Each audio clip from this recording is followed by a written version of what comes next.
네, 그간에 뭐 우리 시민사회 단체에 그래도 9개 단체, 많게는 뭐 10개 단체가 같이 해서 그 지방선거나 그 국회의원 선거 때 저희가 정책 의제를 그 중에서는 이제 좀 더 다듬어져야 되거나 좀 실행력이 좀 더 붙어야 되거나 뭐 현실 가능성이 좀 떨어지거나 뭐 이런 것들도 있기는 하지만 여하튼 시민사회 단체들이 내는 정책 의제가 20, 30% 정도는 한 이상적이잖아요. 좀 현실 가능성은 조금 미약할 수 있으나 그러나 좀 무리하게 뭐 7, 80% 이상의 뭐 이상적이거나 하지는 않고 그래도 5에서 한 20% 정도 이상적인 게 정상이라고 보여집니다. 근데 그런 정책 의제가 계속 사장되고 선거 끝나고 정책 협약용으로 아니면 어떤 의견 수렴 과정에서 좀 한 번만 그 보고서를 내기 위해서 뭐 이렇게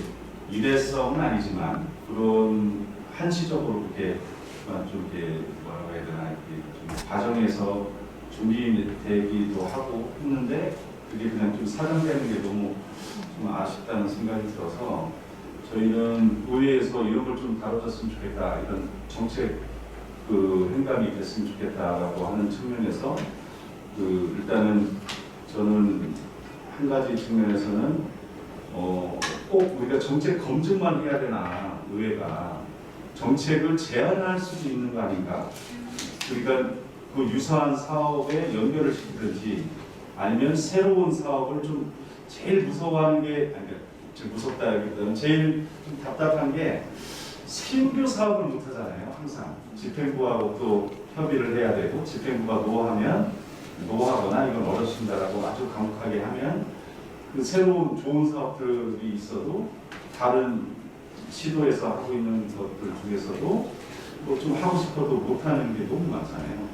그래서 저는 일단 첫 번째 의미에서는 좀 정책 의제를 좀 풍성하게 가지고 있는 그런 의회였으면 좋겠다는 측면에서 시민사회 단체들과의 좀 조금 더 정리가 필요하다고 하면 또 거기에 대한 또 피드백이나 주고받 질의응답이나 뭐 이런 과정을 좀 해서 이 단어도 다르잖아요. 사람이 아이들 단어가 다르고 어른들 단어가 다르듯이 그게 이제 충분히 또 제대로 전달이 안 되기도 하고 무슨 뜻을 갖고 있는지 모르기 때문에 그런 거는 뭐 간담회까지는 물리적으로 힘들더라도 서면으로라도 어떻게 더 이런 부분이 더 채워져야 되는 거 아니냐, 아니면 이거는 뭐 타이틀만 있는데 그 타이핑 수준으로 이렇게 간 것보다는 좀 구체적인 계획이 필요하다. 뭐 이런 걸 물어가면서 그 의견들을 좀 이렇게 좀 활용해서 좀 그간에 뭐 물리적으로 뭐 시민들하고 간담회도 갖고 막 이렇게 하시는 것도 좋지만 저는 짧은 시간에 그런 엑기스 같은 좋은 지역사회 그 어떤 가치 지향적인 그런 그 좋은 정책 의제들을 우리 시민사회 단체 연대회의 이름을 주관하는 연대회의와 같이 공조를 좀 비공식적으로 공조를 좀 해서 가져갔으면 좋겠고요. 또 하나는 한편 이제 정책을 내는 게 이제 중요하다고 보고 하나는 정책 검증일 텐데 그 지적사항에 대해서 아까 단순 지적사항이 많았다고 하시는데 제가 항상 느끼는 거는 지적사항에 대한 이제 완결을 얘기하잖아요. 근데 이제 완결 다 체크하면 또 그게 완결이고 또 그걸 거기에 대해서 좀 무색하면 완결률이 뭐 3, 40%에 그치는 경우. 그럼 3, 40%라고 얘기하면 이거 지적한 거에 대해서 이게 집행부가 완결을 안 했네? 뭐 이래서 이제 상당히 분노해야 되는 상황인 거잖아요. 그러니까 우리는 강하게 지적하고 심각하고 중요하다고 지적을 했는데 느긋하게 그걸 받아들였다는 거 아니에요. 그러나 이제 또 너무 형식적으로 또 다 완결했습니다, 이행하겠습니다, 뭐 조치하겠습니다 이런 식으로 그냥 그 영혼 없는 그 대답처럼 그렇게 완결률로 표기하는 것도 사실 이제 고무술처럼 저는 편차가 크다고 생각을 하는데 하여튼 행감 이유에 대한 것이 먼저 선행이 돼야겠죠. 거기 완결률이나 그 지적사항에 대해서 얼마만큼 이행이 됐고 행감이 정말 형식적이지가 않고 그 이후에도 이제 지적사항이 잘 이행되고 있나 부분들을 잘 평가하는 것이 출발점이라고 생각하고 거기에 기반해서 그러면 다음 하반기 국감에서는 그 이듬해 행감에서는 어떻게 해나가면 좋겠다 이런 것들을 과제로 나올 것 같다는 생각이 들고요.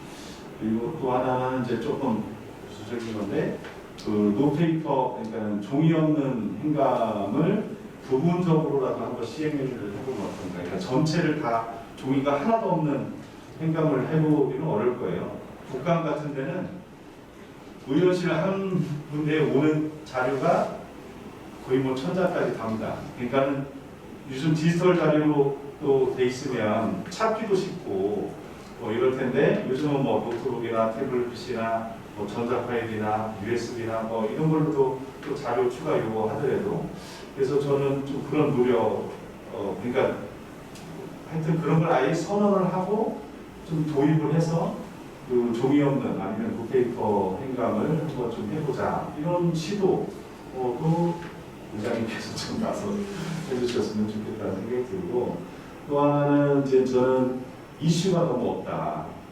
특히나 이제 저는 그러니까 이슈가 분명히 있었죠. 지난번에도 그 버스 로켓 버스 무료로 하는 거라든지 그게 계속 지적이 되고 이거는 사업의 타당성에 있어서 문제가 있다 해서 그게 좀 많이 나왔고 그 외에도 몇 개가 있긴 했습니다만은 좀 예를 들면 비단강 금빛 프로젝트에 대해서 문제 제기를 하거나 이게 문제 있는 사업이다 부분이든 전체든 이런 발언을 들어본 적이 없어요. 그러니까는 그 평소 의정 활동에서도 그렇지만 하여튼 행감에서 그런 것처럼 좀 지역의 시민들이 느끼고 있는 좀 큰 사안 현안이 있을 텐데 현안에 대해서 좀 더 하여튼 집중해서 저는 좀 관심을 갖고 해야 된다. 그래서 저는 이제 환경 분야니까 마무리하면 환경 약자나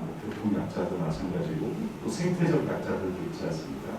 여기를 좀 대변하는 의견이 좀 최소한 한 분은 있어야 되는 거 아니냐. 왜냐하면 생태주도 세종을 만들어 가자. 애초에 비전에도 도시계획에도 이제 그렇게 그런 것들을 담고 있는데 그런 것들을 계속 좀 지속해 가기 위한 어떤 그런 대변인 역할을 하는 분이 없다.